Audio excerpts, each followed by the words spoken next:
And so I recently published a piece in the Free Press titled "The Foolishness of No Enemies to the Right."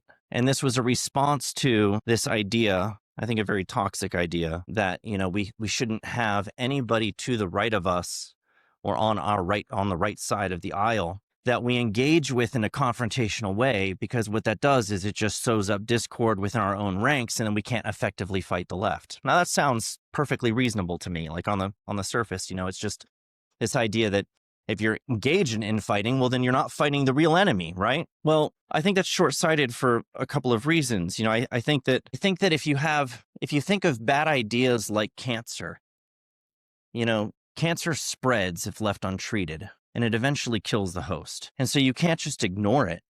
And you can't look for it in just one place. I was recently just at a place called Life Imaging. They do these full body CT scans, like these diagnostic scans. And they did a scan of my body to see if there was anything that I needed to be worried about or paying attention to. And I was pretty happy that they didn't only scan the left side of my body. They scanned my whole body, which was good.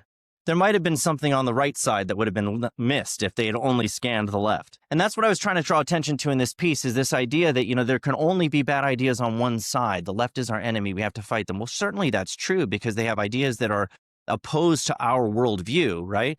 They're in an all-out war against reality and reason and truth. And we know that. We've been fighting that war for a very long time. But what if that's not the only place where bad ideas live? What if they could potentially live somewhere else too? How do we address that? Is it worth dealing with that? And I haven't yet heard a good argument for why we shouldn't. One of the arguments is, of course, that we need unity, and we need to be a unified front. But what are we unifying with? Should we be unifying with evil in order to defeat the left? Does that make sense? No. Thank you for the no. That's an easy answer, by the way. I hope there's a lot of people thinking no. Unifying with evil in order to win doesn't amount to winning, does it? If we're giving up the principles that we've always fought for, if that's what we have to abandon in order to win, in what sense are we really winning? And by the way, how can you win? How is it even, it's not morally right to unify with evil, but how is it politically expedient to do so? How does it help you win elections to unify with evil? And what kind of evil am I talking about? Well, I'm talking about the radical right. I'm talking about things that are the upswell, the rising wave of antisemitism and bigotry, the hatred for minorities, the authoritarian impulses, the radical conspiracism that says that everything you've ever been told is a lie, the lie that conservatism has failed and always will unless we do something more extreme. All of these lies, these bad ideas are festering and spreading on the right, almost entirely unchecked and unchallenged. Almost no one is willing to challenge them. We had a recent case where Nick Fuentes, who I'm sure many of you are familiar with now at this point, he was not so widely known in recent years, but has become more widely known. In large part, I will add, because of censorship. I was one of the people who actually advocated for Nick Fuentes' return to X, because I don't think that bad ideas should be pushed underground. I think they should be dragged into the light and exposed and dealt with in the open. And so, I'm not dismayed by the fact that people are willing to talk to Nick. What dismays and discourages me, what should worry everybody in this room, is the fact that people are talking to him not to challenge him, but to whitewash him, to mainstream him, to drag his ideas into, or to help him moderate as he's trying to moderate and position himself, oh, I'm to the left of Candace Owens. She's way out there. She's crazy. I'm more reasonable than her. Nick Fuentes has said that he loves Hitler. He glorifies Hitler. He makes jokes about Jews being put in the oven like cookies and baked. He said that he admires Stalin. He's a huge fan of Stalin. Tens of millions of deaths at the hands of these men that Nick Fuentes admires. Obviously, he's a white nationalist. He thinks the white race is supreme. He looks down on other races. He looks down on women. He has horrible things to say about all those. J.D. Vance, in particular, who's a great friend of Tucker Carlson's, by the way, he said that, he's disparaged J.D. I can't even repeat some of the things that he said about them because it includes curse words, but he said that he's got a brown family as a disparaging thing and called him slurs, the family. Called them slurs. These are things that could have been dragged into the light and exposed, and they weren't. And the question that I think is a very fair question to ask is why? Why? Why, instead of challenging these things, is it just a matter of get an idea of where the wind is blowing, and if it's going in this direction, then we need to go in that direction, and if this is a very popular thing on our side, then we need to unify it with it so that we're all united together so that we can defeat the left, because the left is the real enemy? What are you talking about? This stuff is cancer. It will kill us, and it certainly won't win us elections. It's both immoral and political suicide. And so I've been very discouraged to see time and time again a refusal to engage with these things. And a lot of it, of course, is driven by fear. There's all kinds of excuses that you'll hear for why we shouldn't be engaging more confrontational with these things. One of them I already gave was this call for unity. You hear a lot of people calling for unity, and they don't like to get real specific about what you're unifying with, but this is what you're unifying with in that call for unity. Another is that, I have friends. Some of these people are my friends, and I'm not going to condemn my friends, and you can't make me condemn my friends. And I want to challenge you guys with something, because this is very important. This is a crucial matter from a moral perspective. I believe in loyalty to friends.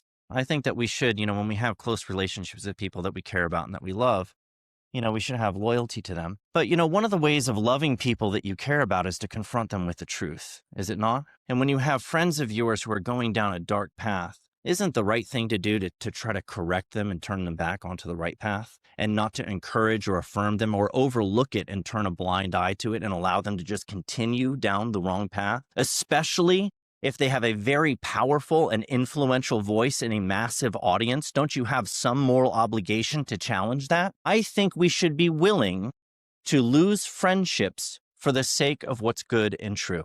We should be willing. And I can speak to you very honestly as an example of somebody who's been willing to do that. Some of these popular voices now on the right who I think are leading us down a path of despair and demoralization, and I'm going to include, Tucker Carlson among these voices. Well, he was very soft on Nick Fuentes in that interview. He doesn't espouse a lot of the views that Nick does, but he didn't challenge them. And I think a lot of things that he's talking about where he's saying, feudalism is better than the system that we have now. And, maybe Hitler wasn't the chief villain of World War II. He's got these guests on that say these things and he doesn't challenge them. I think some of these people, they have so much power and influence. It would make a lot of sense for someone in my position to bite my tongue, to say nothing at all, to refuse to engage and say, you know what, I actually think you're promoting some pretty bad ideas. You're either overlooking them, you're whitewashing them, or you're actively promoting. It's not a matter of platforming and free speech, by the way. This is not a censorship issue. We're not talking about the government taking away anyone's right to speak. We're talking about you're not just bringing them on your show to have a conversation with them and challenge them. You're bringing them on your show to promote them. Why? Why are you doing that? Now, I had obviously very good reasons and good incentive to hold my tongue when I started to see some of these things happening, and I refused to do that because I don't think it's right to refuse to challenge bad ideas anywhere that they exist, for the same reason I don't think it's right to ignore cancer when it starts growing and allow it to spread. And what has that meant, practically speaking and personally for my own life? Well, it's meant that I'm now ruthlessly attacked on a personal level. There's hardly a day that goes by that I'm not mentioned in a disparaging way by former friends of mine. Candace called me a literal demon the other day, a literal demon, and a traitor, a betrayer. Tucker's characterized me the same way. It's considered, this is, if you have friends who aren't willing to allow you to disagree with them on issues of great moral importance, when they're out there pushing these ideas on the public, if they are requiring your silence, which is what I've been told is required of me, then they are not your friends. They are holding you hostage. And you have to be willing to challenge that. You have to have the courage to challenge that. I'm calling on conservatives right now, young conservatives. You guys are the next generation, many of you. And I'm calling on you to have courage. Just because something is popular doesn't make it right and doesn't make it true. And you can make a lot of money and generate a huge audience saying and doing things that are popular but not true and harmful. And we all have a choice at some point to make in our own lives, whether or not we're going to play into that, whether or not we're going to play a role in that, go along with that, move wherever the wind is blowing, or choose to swim against the current and challenge it because it's the right thing to do. And it's also, by the way, the winning strategy. Sanity, reason, and truth will ultimately prevail. And I know they will. I think that these are the desire to align ourselves with what's good and true is baked into us by our Creator. We're made in God's image. When you deprive people of what they need, when you deprive them of the good and the true, and you engage in a war against that, and you promote only hate and resentment and collectivism, this radical conspiracism started to rise on the right, where we have this extreme view that everything you've ever been told is a lie. You need to re-examine everything. It's World War II history. Who was really the bad guy in World War II? Let's take another look at that. Who planned 9/11? Did the moon landing really happen? Is the earth flat? Did the dinosaurs actually exist? Everything you've ever been told is a lie, and I have the truth. I'm the enlightened one with a big podcast and audience, and you're going to listen to me, and I'm going to carry you on this journey to the real truth, and I'm going to wake you up, and you're going to get J-pilled, as some of them say. J-pilled. You're going to wake up. You're going to become woke to the Jewish problem. What are we doing? We're scapegoating in the same way that the left scapegoated whites, just doing it from the right. And now it's the Jews. The filthy Jews run everything. They run the whole world. This is serious stuff. This is why some people call it the woke right. It relies on critical consciousness and coming to an awakening of what's really going on, the systemic oppression that's happening. And everything is viewed in these collectivist terms, and there's the oppressors and the oppressed. And if you're the oppressed in the woke worldview, it doesn't matter what you do, it's right because you're oppressed. And so you can throw your values and your morals out the window and engage in any tactics that you need to win and beat down your enemies. I think that's very dangerous thinking. I think it's cancerous thinking. I think it's unprincipled thinking. It's not conservative. It's not Christian. It's not American. Hi, my name is Ethan Bowie. I'm from Casunas River College in Sacramento, California. Recently, especially after Charlie Kirk was unfortunately assassinated, I've noticed that Nick Fuentes has gained a lot of attention, even though he's been censored from a lot of platforms. And he's kind of taken over the young people on the right side. So what can we do to stop his nonsense? Because I feel like no matter how much he spreads his nonsense, people will listen to it and they'll be attracted to it. Well, part of the reason I think that voices are amplified and they spread is when you try to suppress and silence. The Bee is a great example of this, by the way. The Bee grew dramatically as a result of the efforts to censor and suppress our voice.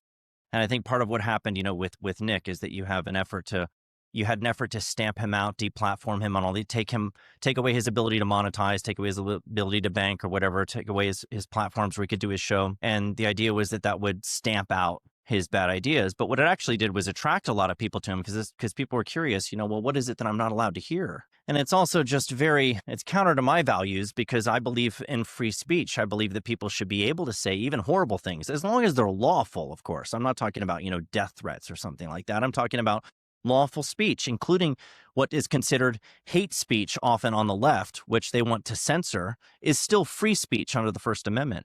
And I fight for the right to say things that are awful so long as they're lawful. And then the answer to that is more speech. And so what I would like to see, and what I'm not seeing right now, is people actually challenging those ideas, calling him out on those ideas. When you have the opportunity, the primary criticism of Tucker, there were some people, of course, that want Nick censored. There's some people who were giving Tucker a very hard time for talking to him in the first place, which I don't agree with. Tucker has every right to have anybody who he wants to on his show.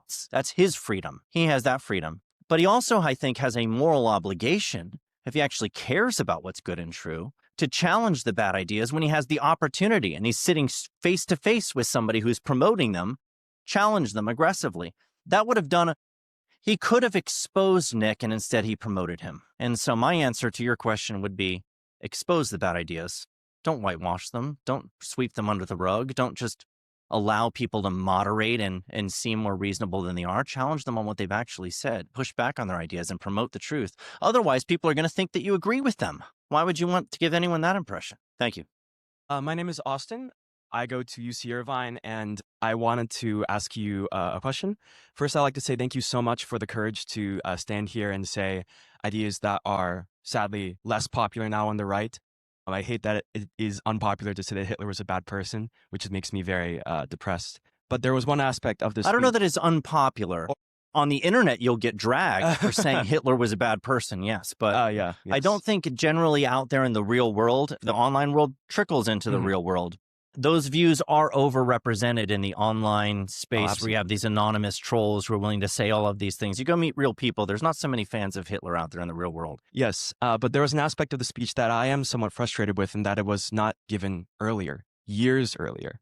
In my opinion, the right's embrace of extreme populism was the inevitable. It would have inevitably led to this conspiratorialism, white nationalism, and hatred-based politics that we see today on this fringe part of the right. So Do you think that it could have been a mistake for the right to have been so eager to embrace this form of populism that we see today?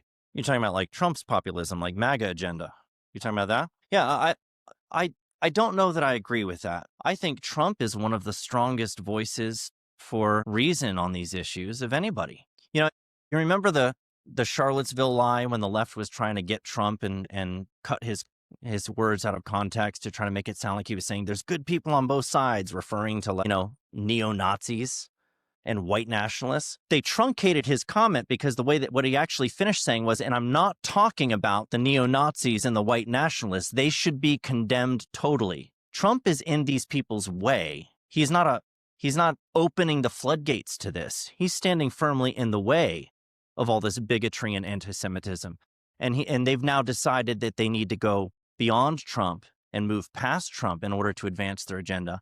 I don't know that it's necessarily the case. I know I have spoken to some people who think that what you're saying is true, that this has brought this about. I don't know that that's actually true. I think that, the rise of this hatred is something that is largely due to the lack of courage and conviction of people pushing back on it, and not due to the advancement of populism. Thank you. Hello, Bray from Grove City College. So I just want to provide a little bit of pushback. I did watch the Tucker Carlson interview with Fuentes, and from what I recall, Fuentes said that he did not believe in racial or collective guilt. And my question is, since as a Christian conservative, shouldn't be the ideas that we're trying to counter be the strongest and most charitable versions of those ideas? Yeah, but let's open our eyes. You can go watch his clips yourself and see what he said. He's filled with hatred for minorities. He's literally said that when we come into power, these perfidious Jews, these atheists, these secularists, these Muslims must be put to death. We must execute them. I'm quoting Nick Fuentes. He can go on Tucker's show and say whatever he wants to try to moderate himself. My argument, my complaint with Tucker is that he allowed him to do that and get away with it instead of challenging him on things that he actually believes and says on his platform. Nick is being savvy by coming on there and trying to act all reasonable and that he doesn't believe in collectivism or whatever, because that was one of Tucker's pushbacks, right? Is that we should be judged as individuals, not collectively. Nick doesn't believe that. Nick thinks the Jews run the world and are the biggest problem that we face. That's collectivism. And instead of challenging him on that, Tucker gave him a pass. And so you're not being charitable by saying, oh, well, what Nick said in that context is how we should take him. You're being gullible. Hello, Seth. My name is Matthew Finkel. I'm the vice chairman of the Embry-Riddle Daytona Beach YAF chapter. Are you going to be a pilot? Are you studying to fly? No, aerospace engineering, actually. Oh. But I'm Jewish, and I've been conservative my whole life, but a lot of Jews that I know haven't been. There's a trend with a lot of American Jews being on the left, but recently, with a lot of the anti-Semitism from the left, they've moved over to the right, which is a good trend. But now they see a lot of this and they're like, maybe we were wrong. We can't support this. Yep. So what's a good way that I can say this isn't what the true conservatism is about? And at the same time, how can I talk to certain people I interact with who are conservatives who are now saying, oh, you're trying to take away our freedom of speech because you're now offended that we're calling like Jews out? All right. So, well, there's two parts to that. What was the first part? Explain to Different Jews how this isn't true conservatism. Yeah. Yeah. Well, I mean, the radical fringes that I'm talking about that are being mainstreamed right now, either through their own active efforts or the help of others who are aiding them, you're absolutely right that it's not true conservatism. And explaining that to them, explaining to them what conservatism actually is, it's important to understand that yourself and be able to articulate that. But you do have a lot of work cut out for you in trying to explain to them that this isn't the direction things are going when you see what's happening right now.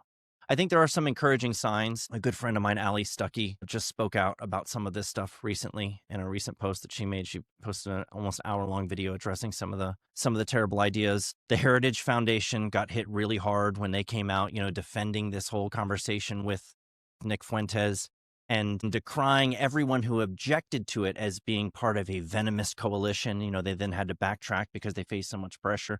I do think that there are a lot of conservatives who are starting to kind of realize what's happening and how the movement is being hijacked by people who are not actually conservatives, and many of them not actually Christians either. They're just dressing themselves up in Christian language and symbols but are just filled with hatred and rage and vitriol and nothing, no kindness, no charity, no grace, no joy, just pure resentment. And so it's a tough sell right now I'm going to be honest with you, because the right is infected by this stuff. And it's all the more important. What you just asked underlines the urgency of us dealing with this problem, because there are people that we could welcome into the fold, but we can't win. We can't have any healthy unity around principles if this cancer spreads and takes over. That's why it has to be beat back, so we can welcome people like that and say, this is what conservatism is. Right now, it's hard to say that. And it's hard to say that because of the lack of courage and conviction. Now, what was the second part? The free speech thing. Correct, yes. Specifically, what are you asking? How is it? So on the other side, I get a lot of conservative people who are like, oh, now you're trying to be politically correct. You're like the left because you're offended because you're Jewish. Yeah. Well, criticism is not censorship. And this is crucial. Everybody right now on the right who's advancing this stuff and vilifying the Jews, for example, just spewing anti-Semitism. If you push back on that, they'll say, oh, well, I'm allowed to criticize Israel, aren't I? Dude, you just literally posted a picture of Hitler yesterday and said Hitler was right. Is that criticizing Israel? That's not criticizing Israel, But I'm allowed to criticize you for saying these terrible things, and that's not censorship. I'm not canceling you. I'm not deplatforming you. I'm not using the government to silence your voice. I'm contributing to the conversation. I'm not trying to end the conversation by responding to you. Don't let them treat your criticism and your objections as being censorship, because they're not. They're just you using your speech to combat their speech. That's what this is all about. It's a free marketplace, and they love to act like they're being censored and suppressed and oppressed when you push back, but you have an obligation to push back, and you have every right to push back. I just don't want people calling for actual censorship of free speech. For example, I'm against hate speech laws. I'm against laws that would make it illegal to be like anti-Semitic in your speech. You can say those things if you want to. That's lawful, but it should result in condemnation. It's 2025. America's debt is over $37 trillion, and the dollar just had its worst crash since 1973. That puts your savings and your family's future at risk. That's why we trust Alpha Omega Gold, a company that stands unapologetically with Israel and supports Stand Tall Israel. Visit ao.gold/stand to claim your free precious metals wayfinder guide, or call 1-855-426-4653 today. Protect your future before it's too late.